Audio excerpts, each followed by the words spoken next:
Hello friend, welcome to stock research centre. आज हम यहाँ पे बात करने वाले हैं अदानी पोर्ट की स्टॉक के बारे में। जो लोग हमारे चैनल पे नए बने हैं प्लीज चैनल को सब्सक्राइब कर लें, साथ ही जो बेल नोटिफिकेशन है उसको ऑन कर लें। इससे क्या होगा, आपको प्रॉपर नोटिफिकेशन यहाँ पे वीडियो की देखने को मिल जाएगी। तो आते हैं यहाँ पे अदानी पोर्ट के स्टॉक में। और ये जो वीडियो बनाया जाता है ओनली फॉर एजुकेशनल पर्पज से, ना कि यहाँ पे कोई इन्वेस्टमेंट पर्पज से। अगर आपको कोई भी यहाँ पे फ्रेश इन्वेस्टमेंट करना है तो अपने फाइनेंशियल एडवाइजर से कंसर्न करें। अदानी पोर्ट स्पेशल यहाँ पे जो इकोनॉमिक जोन लिमिटेड है वो अभी करंटली ट्रेड हो रहा है यहाँ पे 1320 रुपए के प्राइस रेंज पे। लास्ट ट्रेडिंग सेशन में यहाँ पे 1.38% का गिरावट देखने को मिला और ये जो मार्केट कैप यहाँ पे होल्ड कर रहा है वो यहाँ पे 2,85,000 करोड़ का यह मार्केट कैप होल्ड कर रहा है। इसने जो हाई बनाया था यहाँ पे 1425 का हाई बनाया था और लो इसका जो था इस साल का 660 रुपए था, जो कि यहाँ पे हिडन वन रिपोर्ट आने के बाद अच्छा खासा यहाँ पे जब गिरावट हुआ था वही यहाँ पे लो बना था। स्टॉक का अगर प्राइस टू अर्निंग रेशियो की बात की जाए तो यहाँ पे 33 के आसपास है। बुक वैल्यू यहाँ पे 245 है। डिविडेंड यील्ड भी यहाँ पे कंपनी अच्छा प्रोवाइड करता है, करीबन आधे परसेंट के आसपास। और रिटर्न भी अच्छा जनरेट करता है इक्विटी पे और कैपिटल पे, 12.9% कैपिटल पे और 17.1 इक्विटी पे। और इंडस्ट्री का जो प्राइस टू अर्निंग रेशियो है करीबन यही है, सेम ही है। और कंपनी के ऊपर जो कर्जा है वो यहाँ पे 49,304 करोड़ के आसपास का कंपनी के ऊपर कर्जा है। तो ये थी यहाँ पे बेसिक डिटेल। अब आ जाते हैं चार्ट पे। अगर प्राइस टू अर्निंग रेशियो देखोगे, लास्ट 10 ईयर का प्राइस टू अर्निंग रेशियो यहाँ पे जो median price to earning ratio निकल के आता है वो करीबन यहाँ पे 23.1 के आसपास निकल के आता है।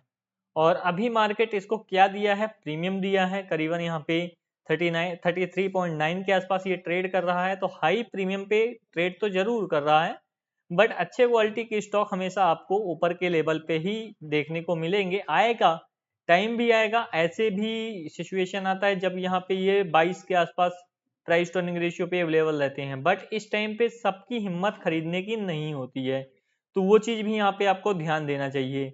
ये देख सकते हो यहाँ पे जब गिरा था स्टॉक 2020 में 10 के प्राइस टू अर्निंग रेशियो पे भी यहाँ पे अवेलेबल था, बट बताया ना उस टाइम सबकी हिम्मत जो है यहाँ पे वो यहाँ पे नहीं पड़ती है। पीयर्स में अगर आप देखोगे जेएसडब्ल्यू इंफ्रा है और गुजरात यहाँ पे है। क्वार्टर के रिजल्ट पे आ जाते हैं। क्वार्टर के रिजल्ट अगर आप देखोगे तो लास्ट यहाँ पे 12 मंथ का जो रिजल्ट है वो यहाँ पे आपके सामने है। इस बार यहाँ पे इनकी जो सेल्स है वो यहाँ पे कम हुई है। लास्ट क्वार्टर यहाँ पे 6920 करोड़ की हुई थी और इस क्वार्टर यहाँ पे 6896 करोड़ की हुई है। और लास्ट ईयर के सेम क्वार्टर में जो सेल्स हुई थी वो यहाँ पे 5797 करोड़ के आसपास हुई थी।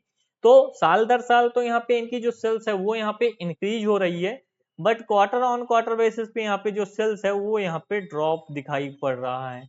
वो तो ठीक है, ऑपरेटिंग प्रॉफिट भी इसके साथ यहाँ पे जो है वो डाउन दिखाई पड़ रहा है क्यू ऑन क्यू बेसिस पे। और वाई ऑन वाई बेसिस पे तो जंप है क्योंकि सेल्स यहाँ पे बढ़ी है तो ऑपरेटिंग प्रॉफिट भी बढ़ेगा। But Q on Q basis पे सेल्स भी डाउन हुई, साथ ही साथ यहाँ पे ऑपरेटिंग प्रॉफिट भी डाउन हुआ, तो थोड़ा यहाँ पे वीक साइड रिजल्ट कंपनी ने पोस्ट किए हैं। डिप्रिसिएशन अगर आप देखोगे, डिप्रिसिएशन इंटरेस्ट यहाँ पे तो इनका अच्छा है, 604 करोड़ का यहाँ पे इंटरेस्ट पे कर रहे हैं। और डिप्रिसिएशन यहाँ पे इनका 980 करोड़ के आसपास है, जबकि ये दोनों चीजें लास्ट क्वार्टर में ज्यादा थी। अगर आप देखोगे लास्ट क्वार्टर में तो ये चीजें यहाँ पे ज्यादा थी। तो यहाँ पे जो प्रॉफिट बिफोर टैक्स है वो निकल के आ रहा 2341 करोड़ के आसपास। लास्ट क्वार्टर यहाँ पे 2741 करोड़ के आसपास था। तो क्वार्टर ऑन क्वार्टर यहाँ पे सेल्स में गिरावट देखने को मिली और साल दर साल यहाँ पे सेल्स में इजाफा। बट यहाँ पे अगर अदर इनकम देखोगे तो उस टाइम पे लास्ट ईयर के सेम क्वार्टर में कितना था, -885 करोड़ के आसपास, और अभी कितना है, -70 करोड़ के आसपास। तो वो चीजों का यहाँ पे इम्पैक्ट है। और क्वार्टर में भी यहाँ पे ये 507 करोड़ ऐड हो गया, इस कारण से यहाँ पे जो प्रॉफिटेबिलिटी है वो यहाँ पे बहुत तेजी से बढ़ गई। जबकि डिप्रिसिएशन और इंटरेस्ट यहाँ पे इस क्वार्टर में ज्यादा था तो यहाँ पे प्रॉफिट डाउन होना चाहिए था, बट 507 करोड़ अदर इनकम था, इसलिए यहाँ पे जो प्रॉफिटेबिलिटी है वो यहाँ पे तेजी से बढ़ गई। और कंपनी ने टैक्सेस जो पे किए हैं वो यहाँ पे देख सकते हो, 14% टैक्स पे किए हैं, लास्ट क्वार्टर 19%। तो यहाँ पे 14-15% ही यहाँ पे ये टैक्स पे आउट करते हैं साल दर साल। नेट प्रॉफिट की अगर बात करो तो यहाँ पे कंपनी को 201215 करोड़ का यहाँ पे प्रॉफिट हुआ है। लास्ट क्वार्टर यही प्रॉफिट जो था यहाँ पे 2208 करोड़ का था, और लास्ट ईयर के सेम क्वार्टर में 1139 करोड़ का यहाँ पे प्रॉफिट था। तो साल दर साल यहाँ पे जो प्रॉफिट है कंपनी का वो यहाँ पे बढ़ा है, जबकि यहाँ पे कंपनी ने -24% का टैक्स पे किया था, इसलिए यहाँ पे प्रॉफिटेबिलिटी बढ़ गया था। नहीं तो प्रॉफिटेबिलिटी 917 करोड़ के आसपास था, टैक्स पे कर देता तो और कम हो जाता। ये चीजें भी यहाँ पे आपको देखना चाहिए।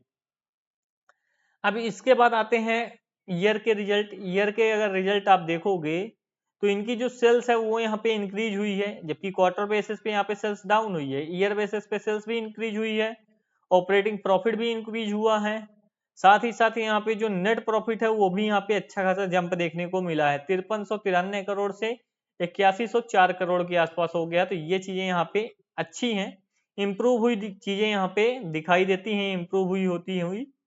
आ जाते हैं बैलेंस शीट पे। बैलेंस शीट अगर आप देखोगे तो बैलेंस शीट यहाँ पे कंटिन्यूअसली यहाँ पे बढ़ रही है, अच्छी खासी इंक्रीज होती जा रही है। और कर्जा भी कंपनी ने लिया है, ऐसा नहीं कर्जा नहीं लिया, तो कर्जा भी यहाँ पे देख सकते हो 49,000 करोड़ के आसपास कंपनी के ऊपर कर्जा है।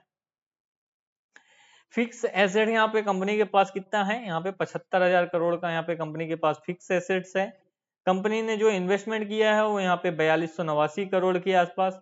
एक चीज और देखनी चाहिए, कैपिटल वर्क इन प्रोसेस में कंपनी के पास अच्छा खासा पैसा है, 10,936 करोड़ के आसपास। जब ये कंप्लीट होगा ना तो इनका रेवेन्यू भी बढ़ेगा, रेवेन्यू के साथ साथ जो प्रॉफिट है ऑपरेटिंग प्रॉफिट वो भी बढ़ेगा, ऑपरेटिंग प्रॉफिट बढ़ेगा तो नेट प्रॉफिट भी यहाँ पे बढ़ने ही वाला है। तो वो सारी चीजें यहाँ पे आप प्रेडिक्ट कर सकते हो अगर आपको चीजें मालूम है तो। प्रमोटर के पास जो होल्डिंग है अगर देखोगे तो 65% प्रमोटर के पास है, 14% FII के पास है, DII के पास 12% है, और पब्लिक के पास यहाँ पे 7.3% होल्डिंग पब्लिक के पास है।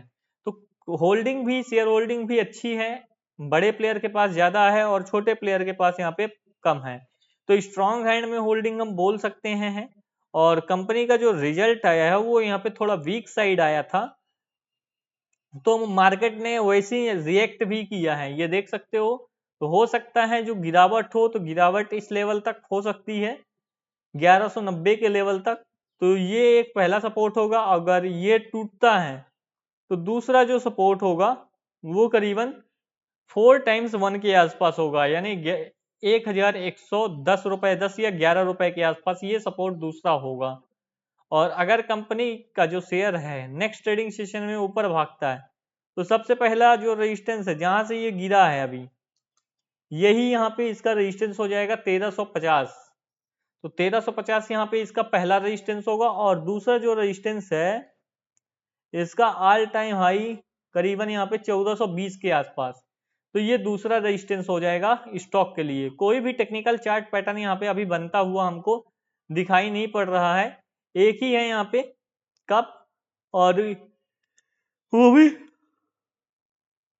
वो भी अच्छे से यहाँ पे बनता हुआ नहीं दिखाई दे रहा, कप विथ हैंडल भी। तो यहाँ पे कोई भी टेक्निकल चार्ट पैटर्न नहीं है। कोई भी अगर बाइंग या सेलिंग करनी है तो अपने फाइनेंशियल एडवाइजर से कंसल्ट करें, उसके बाद ही किसी स्टॉक में यहाँ पे निवेश करें। और ये जो वीडियो बनाया जाता है आपके समझने के पर्पज से, आपको सिखाने के पर्पज से बनाया जाता है, ना कि यहाँ पे कोई इन्वेस्टमेंट कराने के पर्पज से। अगर आपको हमारा वीडियो समझ में आता है तो चैनल को प्लीज सब्सक्राइब कर लो, क्योंकि आप लोग सब्सक्राइब नहीं करते हो। 95% जो हमारे व्यूअर हैं वो यहाँ पे चैनल को सब्सक्राइब नहीं किए, तो प्लीज चैनल को सब्सक्राइब करो, साथ ही जो बेल नोटिफिकेशन है उसको ऑन कर लो। मिलते हैं हम नेक्स्ट वीडियो।